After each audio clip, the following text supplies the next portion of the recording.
know, I'm sure you're getting used to all the attention and all the discussion and all those things at this point in your career. But how much has your life changed since your last victory? Not much. The only difference is the fame, you know, like being more recognized. But I'm still the same kid, you know, just chasing my dreams, and yeah, that's pretty much it. And you said, I mean, you've had this dream of being here forever. Now you're here, pay-per-view main card. I mean, is anything different than you thought it would be? Have there been any surprises or unexpected results of things? No, everything's been exactly how I planned it. Like exactly how I visualized it. It's just coming into reality exactly how I did. Did you have an idea? I mean, being in the UFC is one thing, right? But to be on a pay-per-view main card, I mean, did you think it would be able to happen this quickly for you? No, it didn't, but I'm not surprised, you know. Like I said, this spot on the pay-per-view, it wasn't given, it was earned. I earned it with all my hard work, and, you know, just everything I do, you know. I think I'm a pay-per-view fighter, and I'm the perfect fighter to open up this pay-per-view card because, like, not only am I a fighter, but I'm also like a showman, a performer. So I'm going to go out there and put on a show and get the people turned up for the rest of the card. Do you think about that when you get in the cage about like actually putting on a show? Is that just naturally who you are? Or do you put in an effort like, I don't want to just go win. I want to go win in entertaining fashion? That's just naturally who I am. Like every of my fights, even like whatever I do, you know, like grappling competitions, whatever. I'm just a showman, an entertainer because it's fun for me. You know, I like to have fun in there, so that like helps me have fun, and also like the people enjoy what they're watching. So what do you make of Christian as an opponent? Is there anything that he does that concerns you or worries about your game plan? No, there's nothing that concerns me. He's a good fighter, but I'm just levels above, and I'm gonna go out there and show it Saturday night. I think about this fight. This is a perfect fight because if I'm not wrong, he's a prospect too. And that's exactly the fight that I needed, so I can show that I'm levels above these prospects, and I'm ready to fight in the top 15. I love it. Last thing for me, what is the goal? I mean, victory here. Like, how do you see this year going? You just mentioned top 15. I mean, are you eyeing the rankings already? What do you see for yourself moving forward? I see myself winning this fight Saturday night and winning like at least another 3 this year, maybe, because I want to fight 4 times this year at least. I wish it could be more, but at least 4 times. So maybe after this one and another 2, I can start fighting on the top 15. Well, right here. Christian was in here earlier, and he said he thinks the biggest threat you would have is your grappling. He doesn't see a lot from your striking. Do you think that's an unfair assessment from him when he was breaking you down? Like I said, my opponents can think whatever they want. At the end of the day, the result's going to be the same. They can think my grappling sucks. They can think my striking sucks. They can think whatever they want. Whatever it helps them get their confidence higher, you know, that's better for me because, like I saw Christian Rodriguez fight, and I expect him to be 10 times better for this fight and still finish him the same way. When you are watching him, I know you said that nothing really concerns you in there about him, but is there any one part of his game that maybe stands out compared to the rest of his game? No, I don't think nothing stands out from him. But he's 8-1, so I don't know. But I don't think that there's nothing like whoa, like dangerous, you know. So, but I'm just ready to step in there with whoever and get the job done. And really, since your last fight, we've seen Alexa win. We've seen Yair. They have titles. We just saw you kind of reenact that image with Kane when he had the belt in Mexico City. So what if you made of this big resurgence of Mexican MMA champions right now? Well, it's hella dope to be able to represent the flag. Right now, the Mexican flag is in good hands. You got Brandon, Yair, Alexa, and I think the UFC is going to start paying more attention to Mexico. And I feel like that's what we need because there's a lot of talent in Mexico, that like fighting spirit, but we just don't got the support. So I think this is going to help a lot. And, you know, hopefully we can bring the UFC back to Mexico City. I think it's really needed. And, yeah. A couple unrelated to this fight. It was announced that Endeavor bought the majority rights to the WWE, so now like kind of WWE and UFC are a package deal. So what did you make of this news that you guys are now kind of co-workers with the WWE people? Oh, yeah. I think that's dope because the WWE has a lot of eyes on it. But I thought I was fake because usually people just make like fake news on Instagram. Like I don't even know what to believe anymore. Um, but yeah, if that's true, then that's dope. That's dope. And what are your thoughts on the main event between Israel and Alex, the rematch?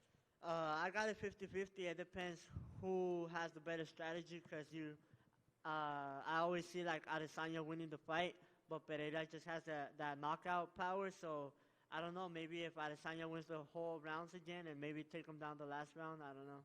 It can play out. Last one for me. You got added to the video game, correctly? Yeah. So do your friends play as you? Yeah, and I had everybody like send me videos. Like all my friends send me videos of me playing, them using my character in the video game and making some highlights out of it. Over here. Thank you. I'm just curious to follow up on the WWE UFC merger. And you say you're a showman and a performer, and a lot of WWE is about showmanship and performance. Is that something that might interest you later on down the road? No, I don't think so. I like watching it, but I don't think I would like doing it because what if they tell me that my paper's to lose? I don't want to lose. And then lastly for me, what is it like being here in Miami? This is the first time in 20 years UFC has been back in Miami. So just what is it like being down there in South Florida and participating on this big show? It feels dope finally being out of Vegas because I've been fighting just in Mexico and Vegas, so finally like somewhere different like Miami, it's dope because I always wanted to come over here. Raul, I'm just curious. This fight is obviously a bantamweight, but you've talked about goals in the future to fight in other weight classes. How hard is it to make 135 right now? It's not hard at all. I think it's a pretty easy cut, but maybe later on my body's gonna get bigger. I'm just 18 years old, but that's why later on I'll look into going up in other divisions. Yeah. Do you feel like you'll have enough time within, your time frame at 135 to challenge for a belt before you're, naturally forced to move up a weight class? Yeah, I think so, because like I said, I'm going to have the 135 belt in 2 years. So I think by 20, I'm pretty sure I'll still be able to make 135. Yeah. And also, with your main card spot, obviously, like, you've been a big attraction since, like, you joined the UFC. But there's come some hate, some criticism. Some people saying, hey, he's only 1-0 in the UFC. Like, maybe some other veterans deserve that spot. What would you say to those critics that say, like, hey, Raul Rosas doesn't deserve a main card slot? I don't know who said that, but at the end of the day, they're all just hating, and they should take some notes if they want to be on the pay-per-view card. They should take some notes and learn some stuff from me. I barely got in the UFC, and I'm already in the pay-per-view. Not like other ranked fighters that are prelim fighters. So I don't want to say names, but yeah. And your brother, Jesse, recently fought, got a nice win. How long do you think it'll be until we see him in the UFC? This year for sure. It's going to be two Rosas brothers. Jesse Rosas is going to be right here with me. Like I said, we're the same level, exactly the same level, just different styles. If you really look into it, if you really go see his fights, we're exactly the same level. We go out there, put on the performance, get the job done. It's just God wanted me here first, and that's how things played out. But things played out for a reason because that way we're not like Aljamain Sterling and Merab. They're like both like right there fighting for the title. But me and him have a little bit of gap because his opponents would back out the week of. But it all played good because when I think about it, I'll get the 135 belt. So by the time he gets there, I'll be able to move up to 145. So I'll be two brothers becoming UFC champions, making history. Yeah. By the way, did you ever get your mom that minivan you promised post-fight? No, because the bonus came in hella late, but I haven't spent it. I'm still going to buy something for my mom, something nice. I got something even better. Just stay tuned, and I'll post it. But, me and my manager, we're working on it. Yeah, nice. Thank you. Thank you. Hey, Raul, right here. One more. I just want to add on to that last question. What's the competitiveness like in the Rosas household right now? Because Jesse's coming off 2 first-round finishes. So is he on you to get a first-round finish?